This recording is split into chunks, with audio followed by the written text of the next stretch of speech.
I'm Rowena Starling, welcoming you to the Save Your Breath show, where we help parents eliminate the stress and aggravation of parenting, whether your child is 5 or 50. This quarter of the year is about the mind, and I really want us to make a point of separating what's going on in our minds. Kind of have your mind as, look at it as a separate entity when you're going about your day, so that you don't get caught up in your knee-jerk reactions. This is part of the deprogramming process. If we can be objective and separate ourselves from our minds and how we're reacting to things, have more curiosity about things, it's far less stressful.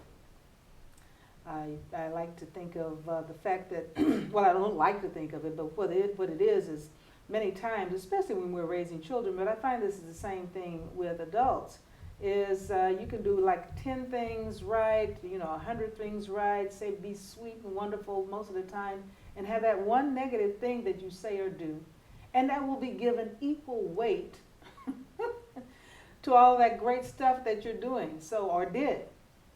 So the idea is to eliminate as much of the negative stuff as we possibly can, which is the ultimate goal. And obviously to do it so that it's comfortable and easy, and we have a feeling of a joy as we're going about doing it. And I think that there's more joy involved in what we're doing if we're just being curious about what's happening rather than having knee-jerk reactions to it.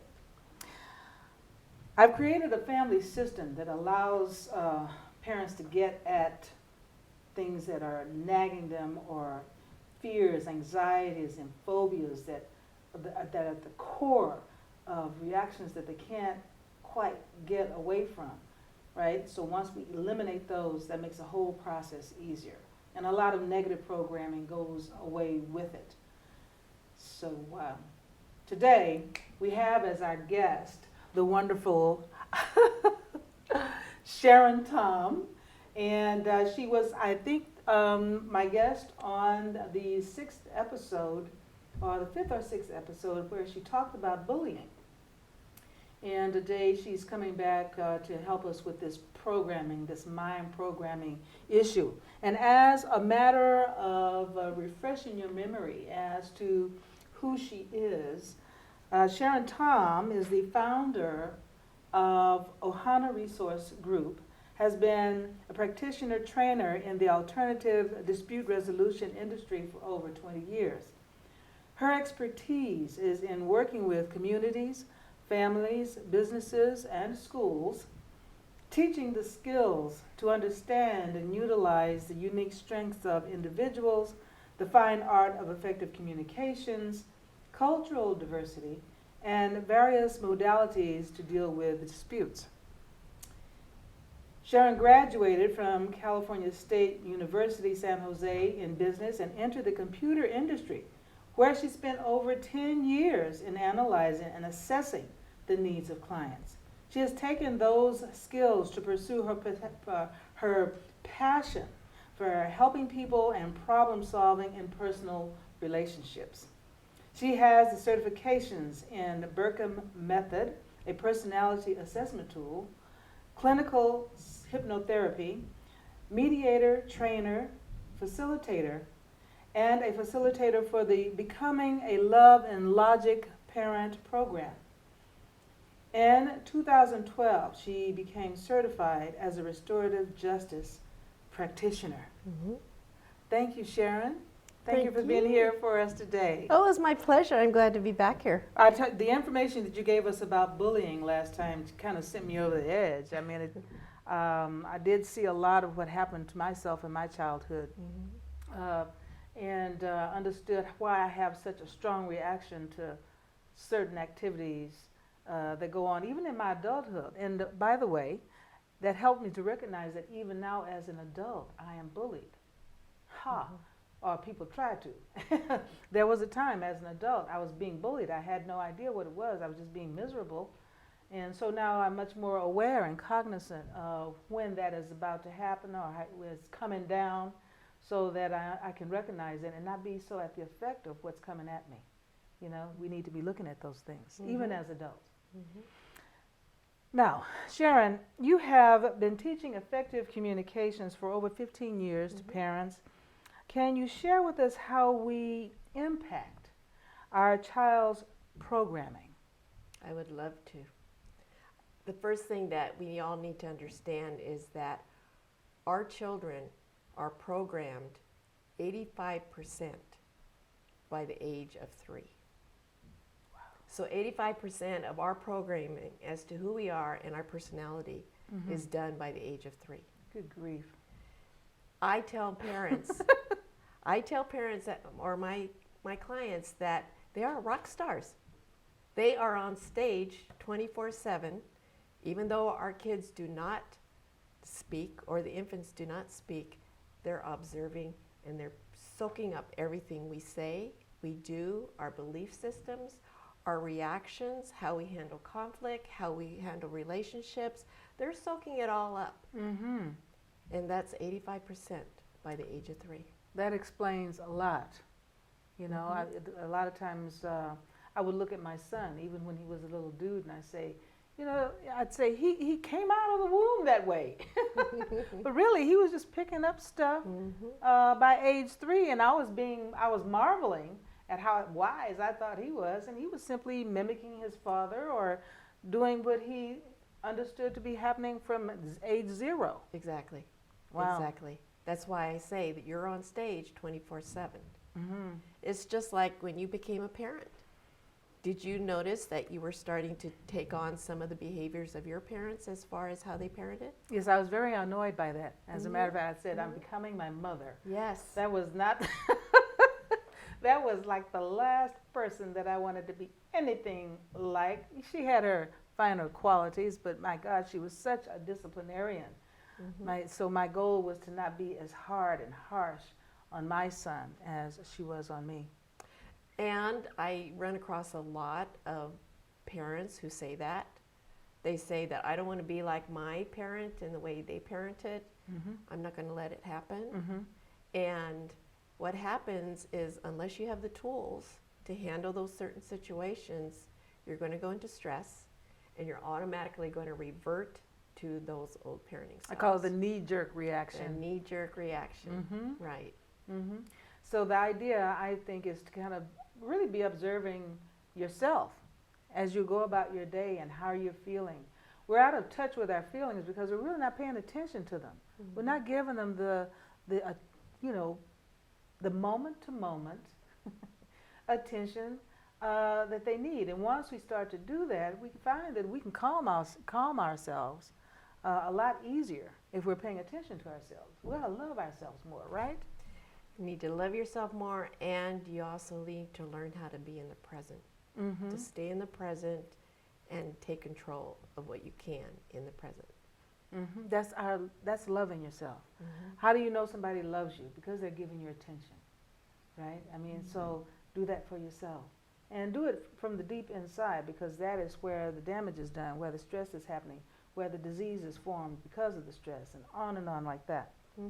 Thank you. Did you finish answering everything you wanted to say about that? Actually, I wanted to share a little bit, give everybody an understanding of how the brain processes. Okay. There are 3 parts of our brain that I like to address. Okay. As far as what helps us to develop our behavior and our reactions and our emotions. Okay. Okay? So the first part is the neurocortex, which is in the very front of the forehead. Okay? And that is where all our awareness is. Our conscious awareness is right there. Everything we see, everything we do, everything that we take in, all of our experiences is observed. That's sort of like the window pane, huh? Exactly. Yes. Right. The windshield. Right. So the fact that I'm sitting here, being present, my conscious mind is recognizing that I'm here with you, talking to you, having these lights shine down on me. This is all conscious awareness. Yes. That all occurs in our frontal neurocortex. Okay? The limbic system, which is just behind it, is our emotional. it attaches our experiences, the emotion that is associated with those experiences, so that we can actually remember them. Okay?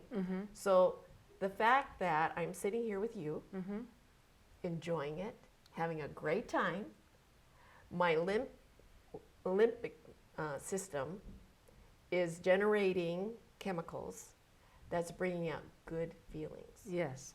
So that the fact that I'm here with you is going to be remembered by good feelings. Yes. Okay? Yes.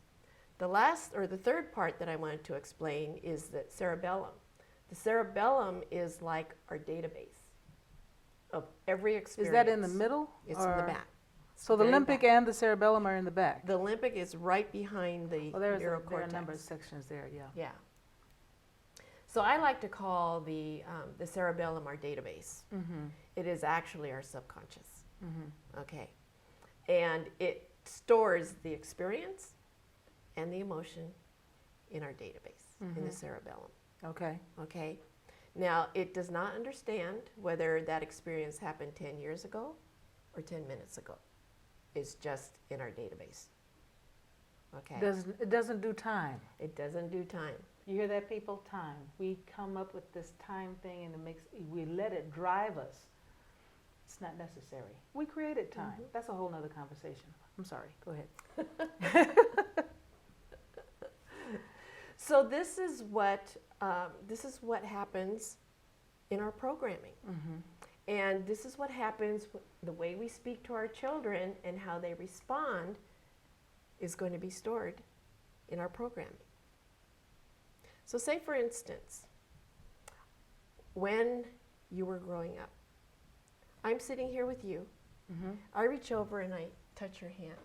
Yes. I say, Rowena, I'm having such a wonderful time here. Now, when you were growing up, let's say that your mom used to grab your hand, squeeze it when she was angry at you. Okay?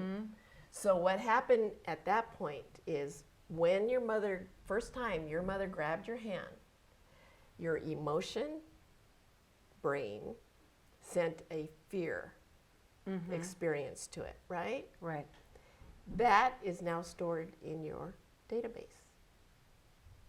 Yes. So as you grow older, as you become an adult, when somebody reaches over and touches your hand, how are you going to react? You're gonna pull your hand away when you see it coming. First of all.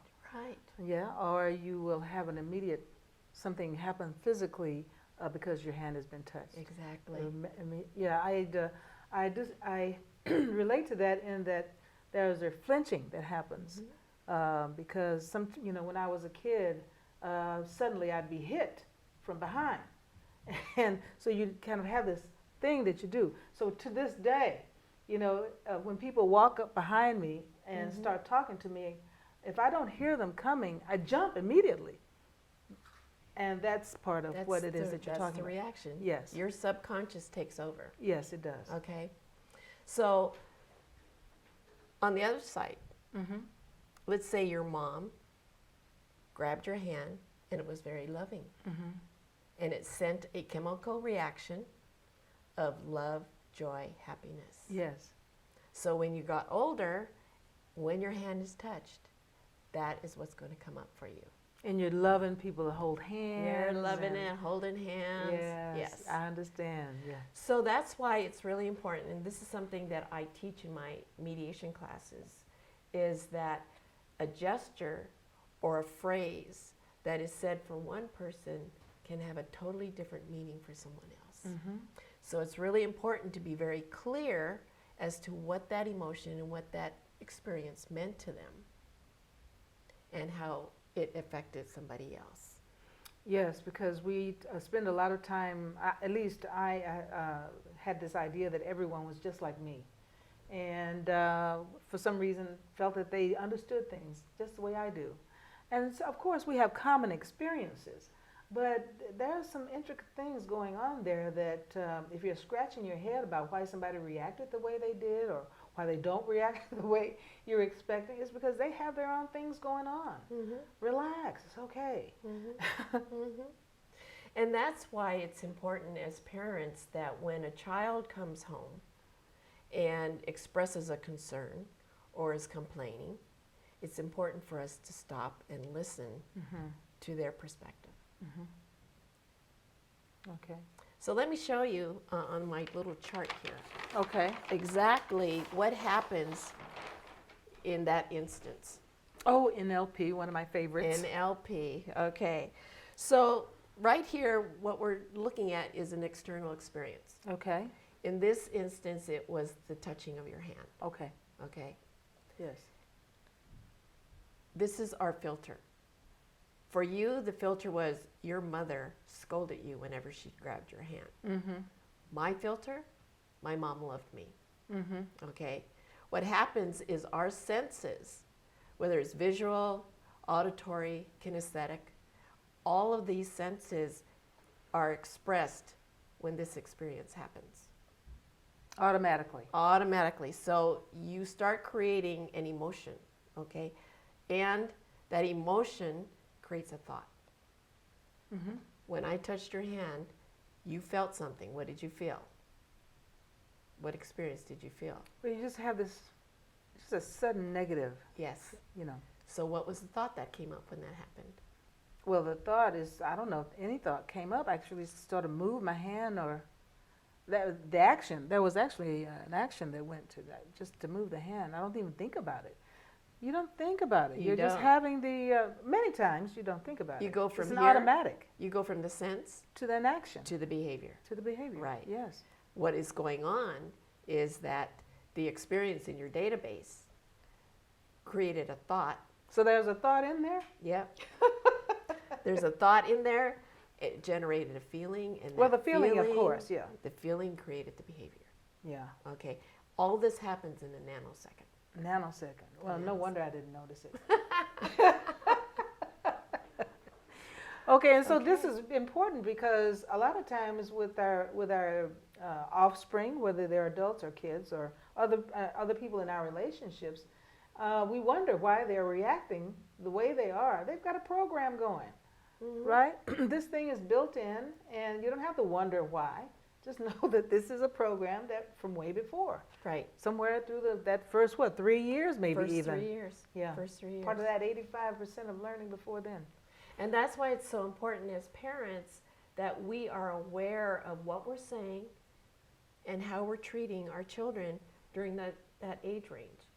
Because they are picking it up, they're going to carry it throughout their lives with them, and they're going to pass it on to their generation. And we need to do that for ourselves also. Yeah. Because once we do it for ourselves, it's much easier to pass on the good stuff to the kids, to the offspring. One of my things, one of my major interests here is speaking to parents, even of adults. I guess you could theoretically say the damage is done, whatever it is, but we learn. Our brains are very plastic, and you can undo a lot if you just go on with yourself and handle yourself. You put yourself in the right state, because we're trying to avoid disease to a large extent here too. Right.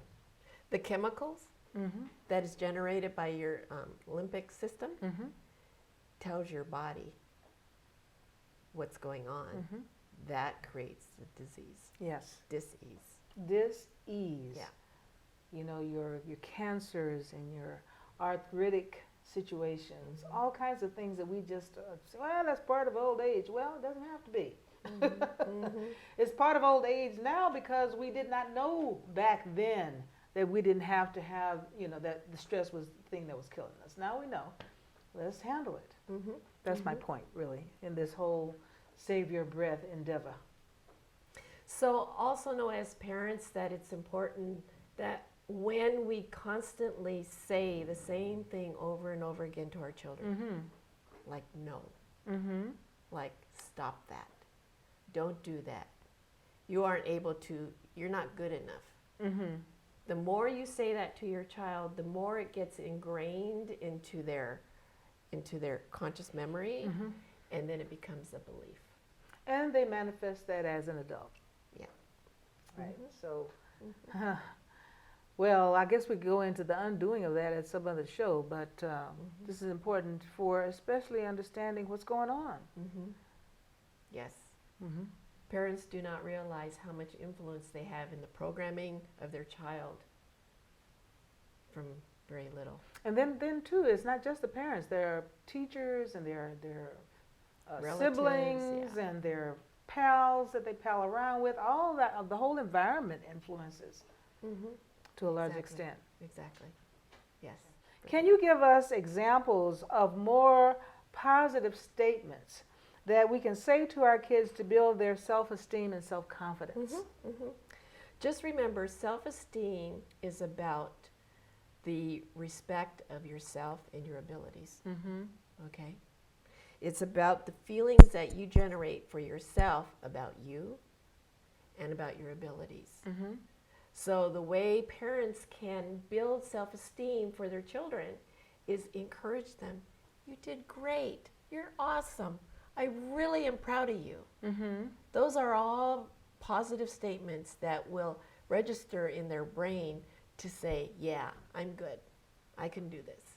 Well, now that brings up the issue that people are having here with that generation, this recent generation of kids who, I guess you know what I'm talking about, the illustration of all of the kids getting a trophy on a team when they don't really, that's not what trophies are for, and you should be giving a trophy to everyone, whether they did well or not. So how do you draw the line between, there's an authenticity to it, I'm sure. How is that managed? From my standpoint, Mm-hmm. my point of view in this whole picture Mm-hmm. is that you're giving them a trophy for doing the best that they could do. Mm-hmm. Comparing each other and saying, well, you didn't do that well as Johnny, so you're not getting a trophy. Now, so what do you do for the one that was actually the most excellent one, the most valuable player? Just have a separate trophy for that one? Yes. You can do that. Okay. See, we just solved it here, people. Yeah. I mean, And so sometimes, if they want a most valuable player trophy, then they will work harder then. Yes? right, Okay. exactly. But, okay. And I think I got it. also know that a lot of times children are put into activities and experiences that are not within their realm of ability. Mm-hmm. Age Okay. appropriate type things. Age appropriate, skill appropriate, all right? It's awkward to put a peg into a square hole. Mm-hmm. When your child is a peg, a round peg, Mm-hmm. and they are being forced to be a square, they will. It's going to take a lot more effort, and they will not succeed as greatly as you would like. Yeah, I think the idea is to find out what they like. And, or even if they Yes. think they like something and they find out that they don't really like it, to just let it go. Yeah. Don't make them become a baseball player or a violin player or whatever it is. Don't make them do Right. anything. Find out where their love and their passion flows. Yes. And now we're talking about flowering and blooming and Yes. yes. As parents, it's important for you to give them the opportunities to test all these things out so that they know Yeah. or have an opportunity to try them and see whether they like it or not. Mm-hmm. Because as they're growing, they don't know what they like. And we have to be careful about putting our desires on top of them, trying to live vicariously through them, Right. having them be the star baseball player because we were almost there ourselves, and my kid will do it for me. We have to be careful about that stuff. I see it a lot. Mm-hmm. Mm-hmm. So using positive statements like "I'm proud of you," Mm-hmm. Give them a lot of kudos for being who they are and the skill levels and their abilities, and know that they're going to try their best when you give them those kinds of kudos. Yeah, give it, because you're proud of them. Yeah. What's so silly about us parents is that we're proud of them just because they're here. It's okay to just go on and just expand on that. Because we all are a wonder Right. that we are here. You know, and say it. I don't care if they're just laying there. Say, I'm so proud of you just laying there. Jeez. Look at the time. You think you might want to get up and get a job or something. Mm-hmm. Okay. So when you're complimenting them on their self-esteem, it builds their self-esteem and it piggybacks on their confidence, their self-confidence. The self-confidence is about their belief in themselves and their abilities. Which flows into everything else that they try to endeavor to do. Yeah. Yeah. So use those comments, positive comments. Okay. So and I'd like to say one more thing. Failure is an opportunity to learn. It's simply a lesson being taught. Yes.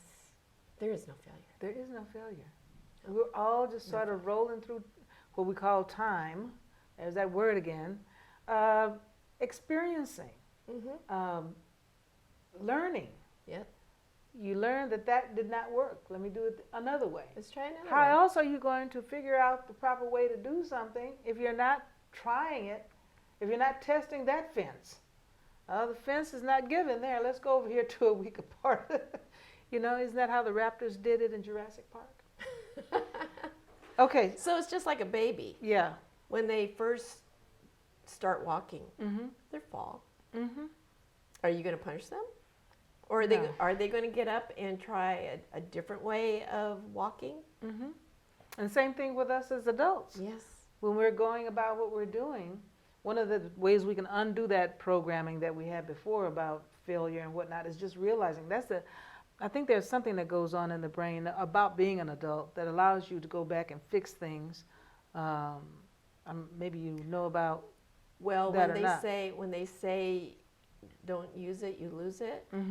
That's what's happening up here. Changing your thought process, being very conscious of that programming. For example, let's take this hand situation again. You are consciously aware that your mother did that and that there's really nothing wrong with having somebody touch your hand, right? Right. So you reprogram it and say, okay, when anybody touches my hand, I'm going to enjoy that. Yes, yes. And when that happens, when you start doing that, thinking that way, being conscious and very aware and present, when that happens, the more you do it, the more the other programming fades away. It fades away. And see, and that's the beauty of, is that a part of the adult brain process? So, because there's something magical they say that happens at age, was it 25 or is it 28?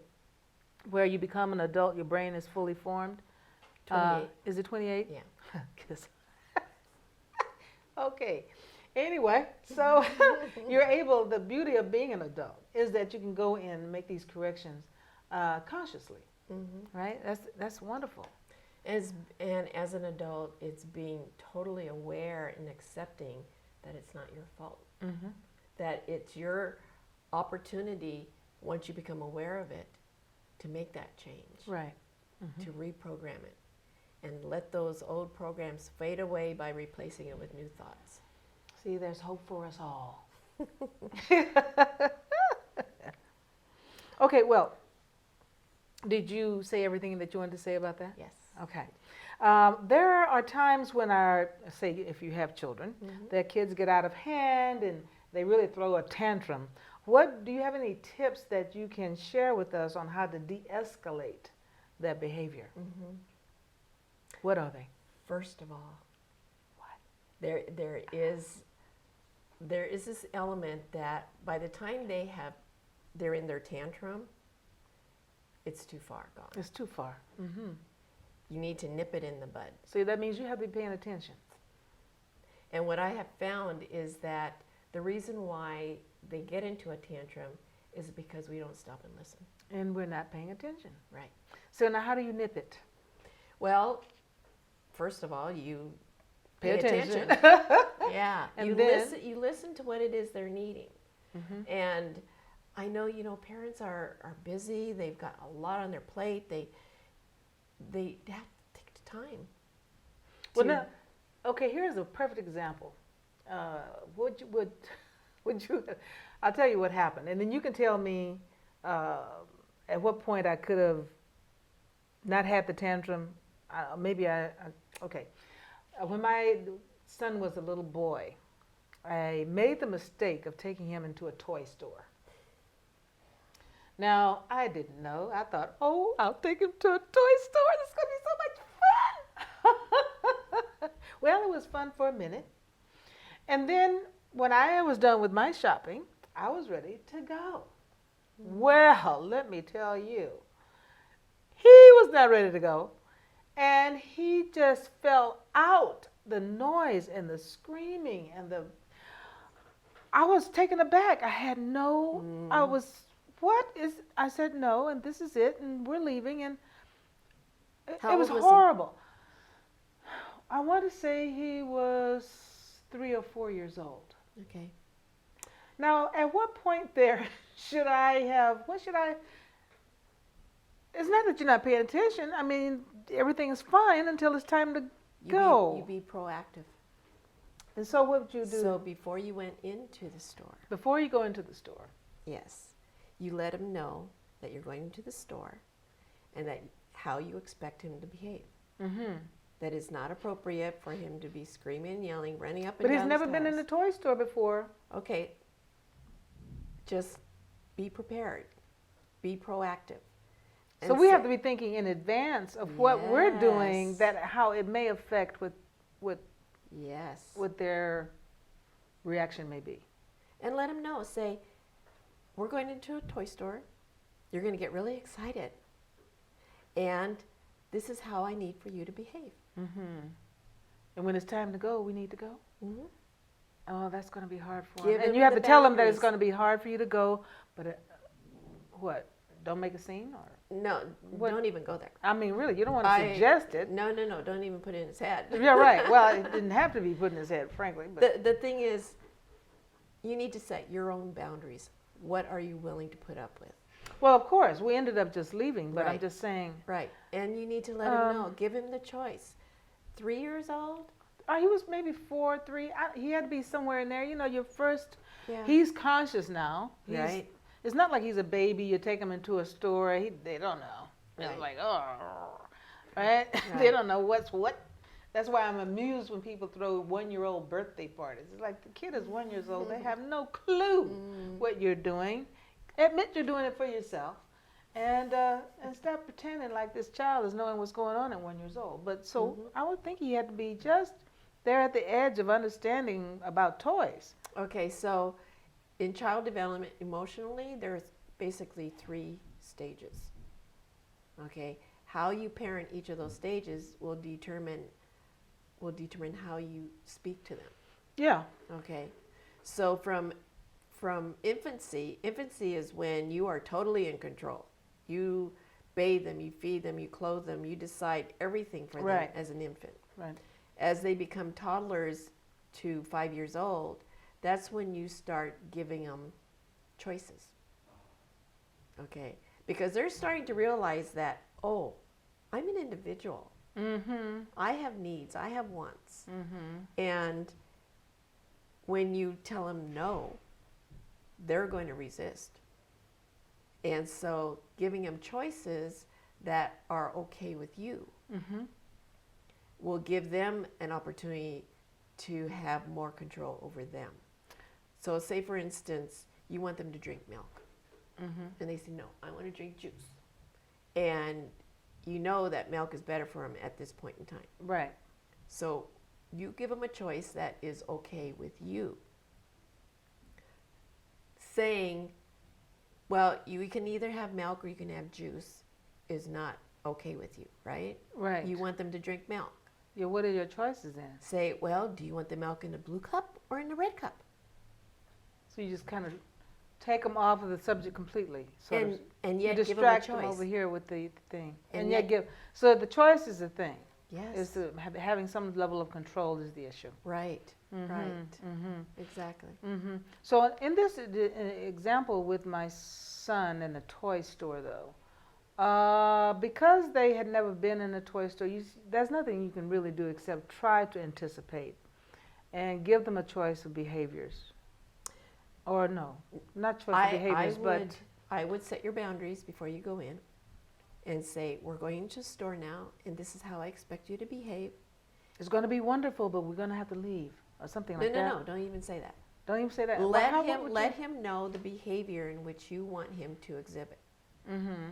If it's anything other than that, you're leaving. Mm-hmm. Okay. And then when he starts fumbling around, getting obnoxious, you look at him and say, remember what I said. Well, we got there eventually, but I'm just saying. So now we are forewarned, especially the ones of you that still have kids in the home.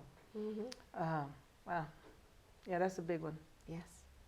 So the point here is is there another tip? So this particular tip is giving the choice. And be proactive. Be proactive so pay attention. And then set your boundaries. Anticipate set your boundaries. Set your boundaries. And what was the other?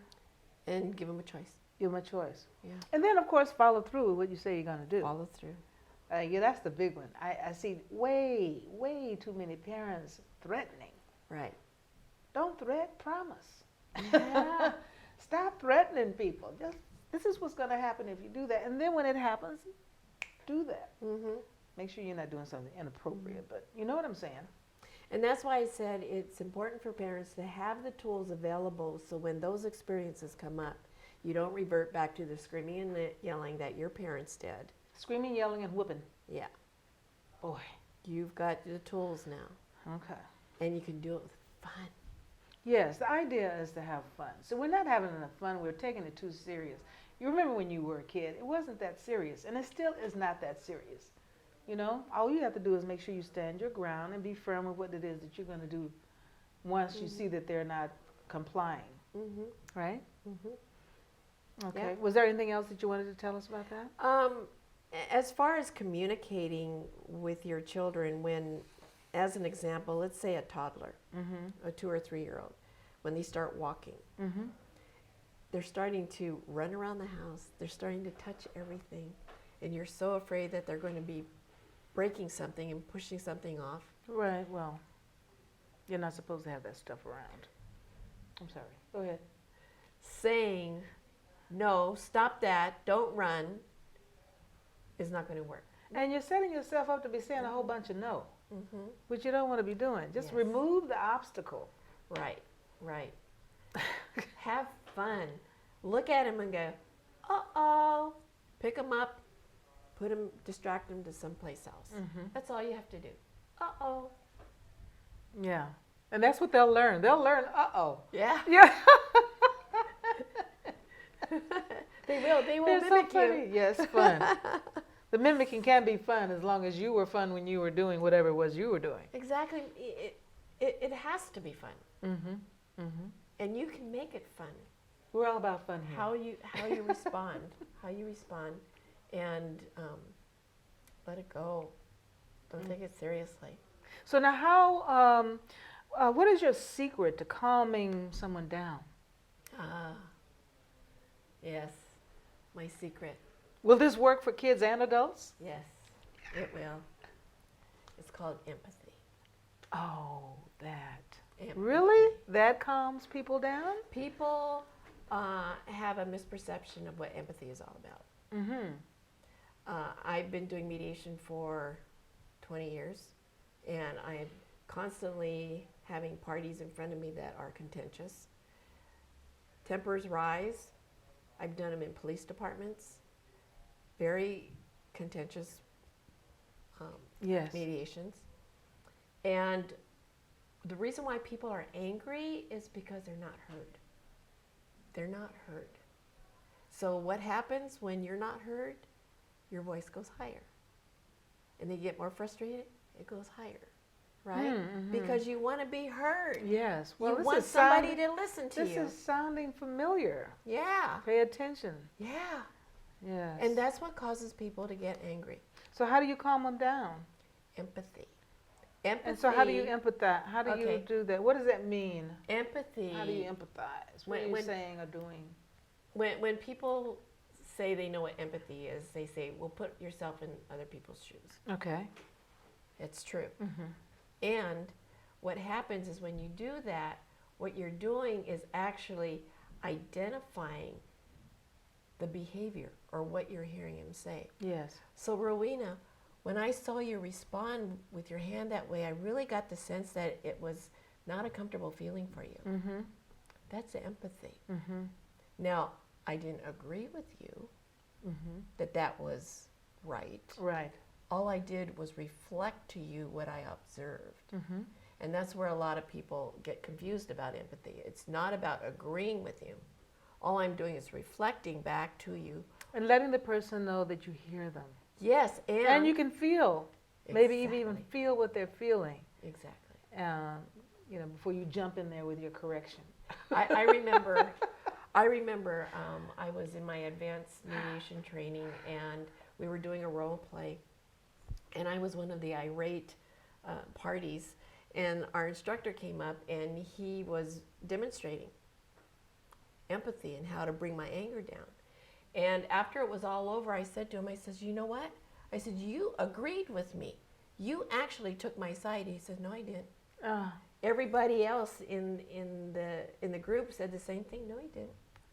It just feels So when people empathize with you, the listener hears that you're agreeing with them. mm-hmm. And when that happens, it brings their calms down. whole energy down. Wow, now that's an interesting insight. Finally, somebody is hearing me. Oh, that's an interesting insight. Being heard, somehow has a kind of the taste of agreement. It's a recognition of our mutual humanity or something like that, our mutual, the core of who we are. You've got an ally here. Mm-hmm. Mm-hmm. Okay. Finally, somebody's hearing me, somebody's taking my side, they understand what I'm going through. Okay, I got it. So when that that happens, their energy goes, shoo. Mm-hmm. Mm-hmm. Good practice. Have fun with that. This seems like a bunch of fun right now. Well, okay. I'm not going to go looking for conflict, but you know what I mean.